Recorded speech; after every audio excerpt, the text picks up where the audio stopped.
How to play Stumble Guys with friends. Today in this video I'll show you exactly how to do that, so please follow up with me.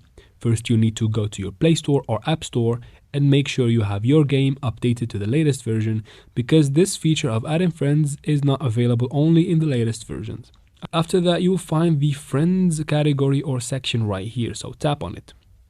From there you'll notice the add button on the top right corner, so you tap there, a window will pop up, you have to write the name of the player there and then you add them, and all they need to do is to accept your invitation and they'll be added right here.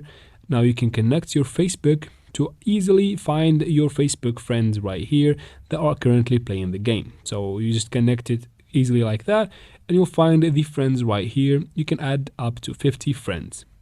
Now you can of course tap right here on the orange button and have your own personalized link that you send to your friends. All they need to do is to open the link and install the game, and they should be added to your friends list just like that. You can also tap right here in pending invites and accept people that have added you before to add them to your friends. And that is it guys for the video. I hope it was useful for you. If it was, please like and comment down below. Don't forget to subscribe for future videos like this one, and thank you very much for watching.